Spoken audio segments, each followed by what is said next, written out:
Hi friends, ఈరోజు ఒక మంచి కంటెంట్తో మళ్ళీ మా ముందుకు వచ్చాను. అదేంటంటే బతుకమ్మ పండుగలోని రెండవ రోజు అయినటువంటి అటుకుల బతుకమ్మ గురించి మా మిసెస్ భారతి వాయిస్లో ఒకసారి విందాం. హాయ్ ఫ్రెండ్స్, నేను మీ భారతిని. మన ఛానల్లో 9 రోజుల బతుకమ్మ పూజను ఏ విధంగా చేసుకుంటారో అనేది తెలుసుకుంటున్నాము. అందులో భాగంగా ఈరోజు రెండవ రోజు జరుపుకునే బతుకమ్మను అటుకుల బతుకమ్మ అంటారు. ఈ అటుకుల బతుకమ్మ అశ్వయుజ శుద్ధ పాడ్యమి నాడు అటుకుల బతుకమ్మను జరుపుకుంటారు.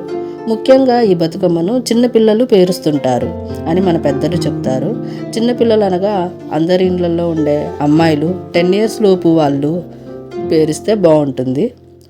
అటుకులను నైవేద్యంగా ఇవ్వడం వల్లనే ఈ అటుకుల బతుకమ్మ అనే పేరు వచ్చిందని మన పెద్దలు అంటారు. బతుకమ్మ యొక్క ఆశీస్సులు మనందరిపై ఉండాలని కోరుకుంటూ మీ భారతి. విన్నారుగా ఫ్రెండ్స్, ఈరోజు రెండవ రోజు అయినటువంటి అటుకుల బతుకమ్మను ఎలా సెలబ్రేట్ చేసుకోవాలో. మరి ఇంకెందుకు ఆలస్యం, అటుకుల బతుకమ్మను ఆనందంగా జరుపుకోండి, బతుకమ్మ ఆశీర్వాదాలు పొందండి. మళ్ళీ ఒక మంచి వీడియోతో మీ ముందుంటాం. మీ Prasad Bharati. Thank you for watching.